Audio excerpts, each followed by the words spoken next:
Welcome to Crossroad Connection. We're speaking out for those left unheard. Have you ever thought about what could be a vital component of a young person's college education? We're going to talk about that today, and we're glad that you're here. I have in the studio with me today two deans from Cornerstone University. First of all, we have Martin Hughes. And what's your title again, Martin? Dean of Undergraduate Education. Dean of Undergraduate Education. Which means at Cornerstone we have three different academic divisions. We have adult education for mid-career, professionals. We have seminary, and then we have a traditional undergraduate program, which is largely residential, 18 to 22-year-olds, most of whom live on campus. Okay. So that's my area. That's your area. Correct. And introduce your friend to us here. Yeah, I brought along my friend Chip Huber. He is the Dean of Student Engagement at Cornerstone. And when you asked me to come talk about social justice in the life of college students, I immediately thought of Chip. I think nobody does more than Chip on our campus to promote social justice and integrate that into our curriculum. Well, I think this is a very important welcome, Chip, by the way. Glad to be here. And for our new viewers, my name is David Schuringa. I'm the president of Crossroad Bible Institute. And, of course, here at Crossroad, we're very, very interested in social justice, justice for all. Correct. Because we have people in prison, and in our system, we want justice for people who have done crimes as well as people who haven't. And just as for full disclosure, Martin and I are buddies, and you just joined the Board of Trustees. Congratulations on that, by the way. I don't know if that's a good thing or a bad thing for Crossroad. The vote of the board was unanimous. That's good. So you're in like Flint. That doesn't pay well, but I'm happy to serve. Yeah, glad to have you. And Martin, you and I have had a lot of conversations about social justice, but just to give the people a little bit of background for each of you, maybe I'll start with you, Chip. What is your interest in social justice? How did it happen? And also, of course, that can sound like a liberal, scary thing, but Cornerstone's not a liberal, scary university, right? No, not at all. And I think for me personally, it came from really a realization that growing up in the evangelical world, I really didn't hear a lot about justice. I bet you heard a lot about getting saved. Exactly. Hearts changing, coming forward. All right. Sure. But social justice, systemic things, nothing. Not at all. Right. And I think. So when did the lights go on for you that something was missing? The light went on for me, honestly, about a little over a decade ago when I actually heard Bono speak at Wheaton College. And he, invited he's us. Amazing. He is. And I was there with some students, and he invited us to think more deeply, in particular, about what was going on in sub-Saharan Africa in relationship to the HIV/AIDS pandemic. My wife and I saw him in concert last year at Michigan State University, and the most incredible concert I ever saw. And what's really interesting, is that he does not preach at you, but boy, does he leave a message. He does. He does, that's for sure. And so I think he invited us in sort of to think more deeply about it. And then so I've spent really the last decade trying to engage, the issue of social justice with students in a hands-on sort of what is our responsibility to respond to what. And briefly, how have you done that with students? Have done it through kind of a long-term community development partnership with a couple different communities in sub-Saharan Africa and the nation of Zambia, trying to help kind of raise resources and build a partnership for education, clean water. In particular, right now at Cornerstone, we're working on a project trying to deal with the issue of malaria and provide bed nets for families that don't have them and are impacted by malaria over there. Well, we want to come back to what the impact of this. Are these like short-term mission trips? A little bit of short-term mission trip, but really it's about a long-term partnership.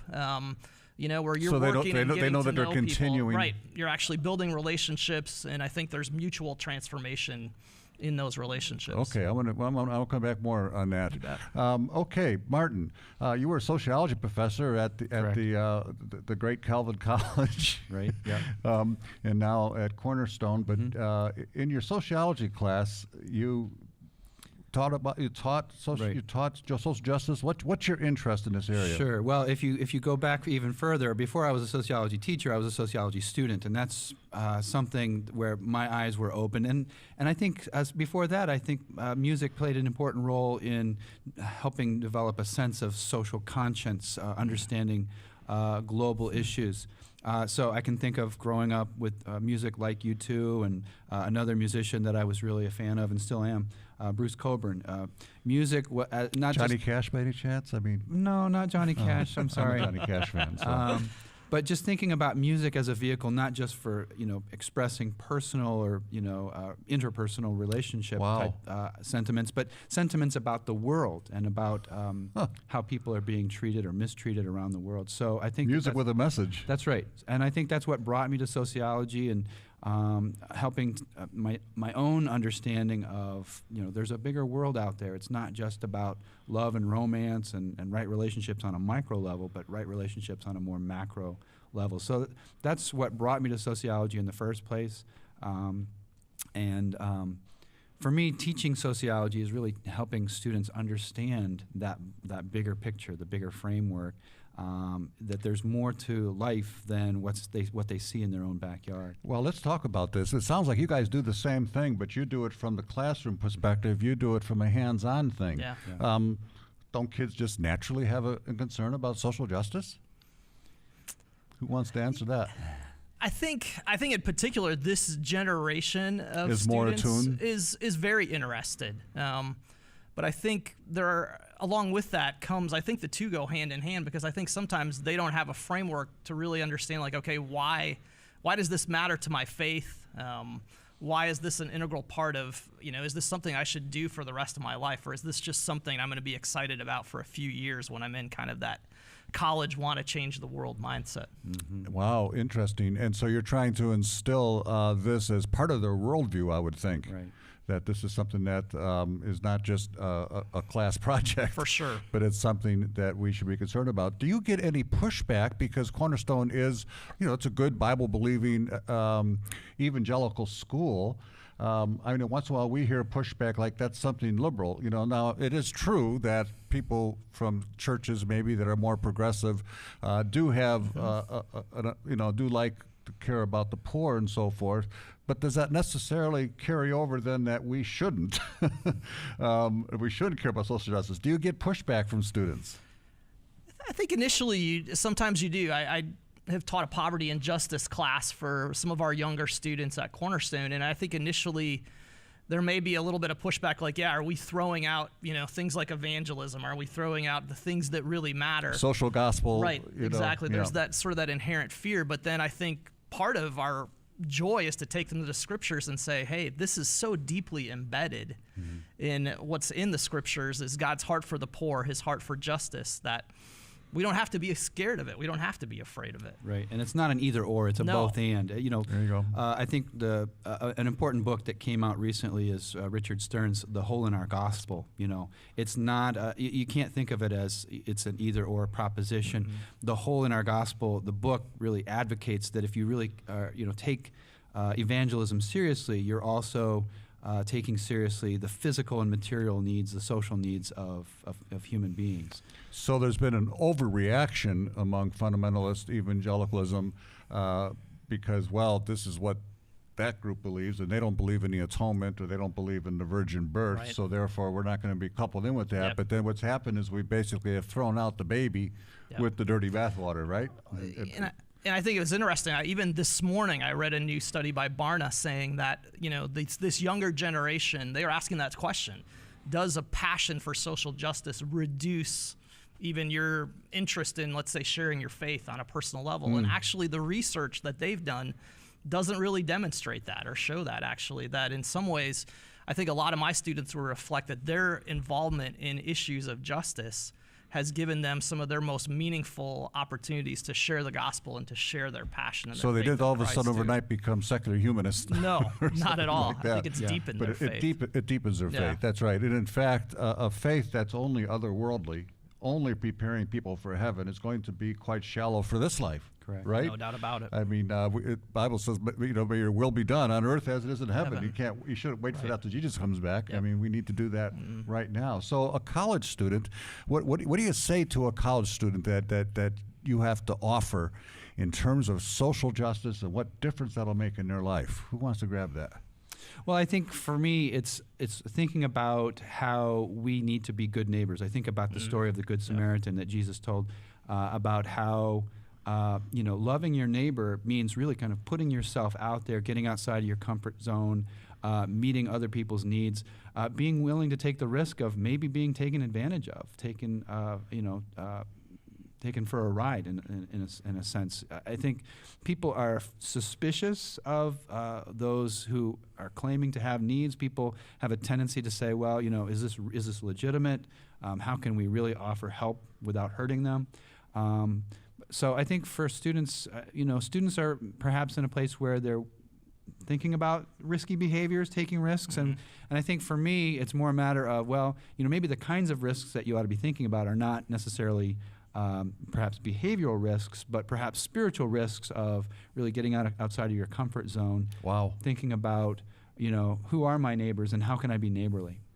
Well, that's just incredible. Let me explore a theological perspective here on this for those that are listening, and maybe even for students and so forth. What difference, in your mind, does the atonement of Christ make for social justice? Because there are many people who are for social justice but don't like the substitutionary atonement. They don't like that blood theology. Does that make a difference in how we view social justice, or is that a whole different side matter? I know this is a pet Right. question for you, David. I think for me, it really is, if we don't have the atonement, if we don't have the story of the redemptive act of Christ's work on the cross, for me, it just takes out all of the motivation for why I should care about social justice. I have a hard time understanding how a person without faith cares about anybody beside themselves and their own people, their own kind. So for me, I think the atonement is everything. It is Christ's redemptive work on the cross. It's our need for a Savior that really compels and motivates me to care about other people beyond, my neighbors, my family, my community. So from a personal point of view, you see the atonement as necessary because that's where the response of gratitude comes. Correct. Right. To love God Yep.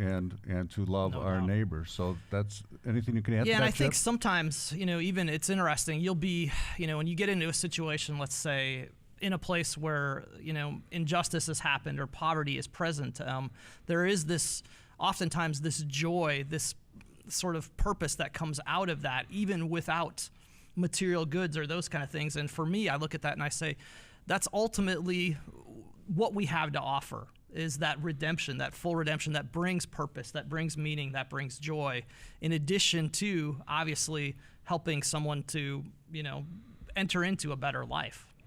Well, I think it's also connected to, we don't have time to talk about it, the danger of allowing the vertical to be swallowed up into the horizontal. Right. Definitely. So to think that we are serving God and we are serving God by serving others, but God's still there, and that's the ultimate Right. direction. So if we allow the vertical to be swallowed up into horizontal, we get into really a non-theistic sort of of help.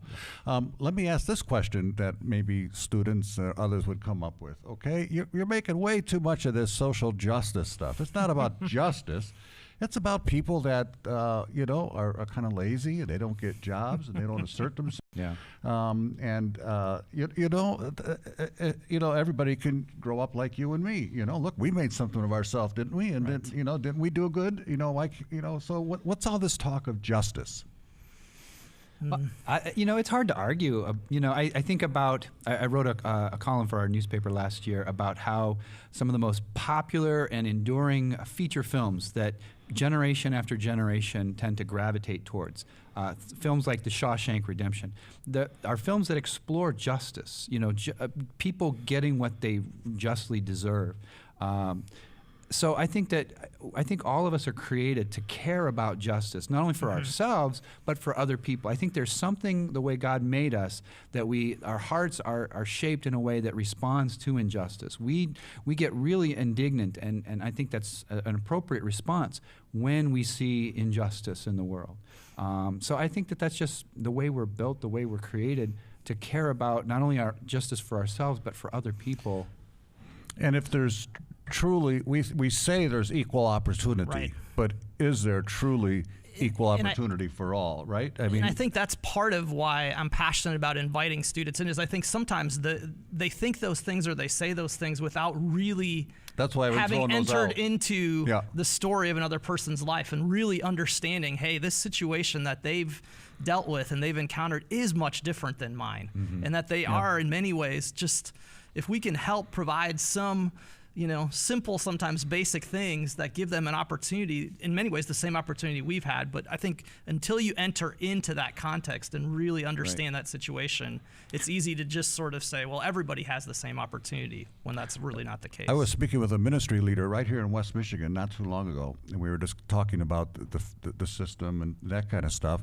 And I suggested that maybe there are some injustices in our criminal justice system that need to be addressed, right? And so we got talking about the fact that 60% of those in prison are ethnic minorities, okay? And this is a leader, an educated person, okay? So I just imagine what students might think.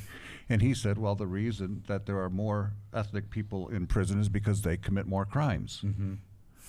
Now, I said to him, but the facts are that 13% of Anglos use drugs and 13% of African Americans use drugs, but 60% are in prison. Right. But the idea is that no, we have a just system, everything's equal, but then think about that, to say that one particular group of people commits more crimes, you have to basically say that they are more wicked than. Right. That almost sounds like ethnic cleansing to me, doesn't it? Yeah, it's not too big of a leap to go from a statement like that about, oh, well, they're badder than we are, or whatever, or to they get into cleaning more house. trouble. To sort of the good old-fashioned racial stereotypes and prejudice of the past that we say that we're beyond. So I think that there's politics involved. I think there's psychology that, you can talk about the implicit bias that we don't even know about or can't even help in our own psyche.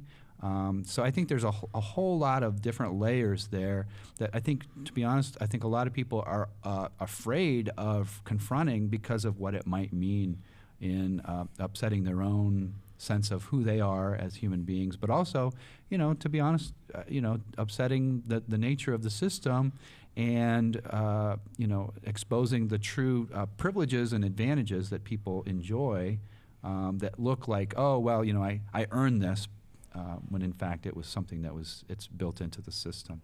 Yeah, exactly. Well, this has been a delight. The time has gone quickly. Thank you, Chip, and thank you, Martin, for this wonderful conversation. And I hope that you can come back and we can do it again sometime. I think this is a very important conversation because that whole idea of, evangelicals being involved in social justice, my sense is that we need to be concerned about changing sinful hearts, but also we need to be involved with changing sinful systems that were created by sinful hearts. That's right. And what you're saying, because I've been out of the academic teaching realm for a while, these millennials and so forth today, they're looking for this. They desire to see justice in the world. I think today's young people are not content to have one or the other. I think they're insisting on both. They want the holistic approach. They want the whole gospel. The whole gospel. I like that. That's a good note to finish on. Thank you very much, and thank you for watching. Hope you enjoyed the program, and we'd love to see you again right here next week.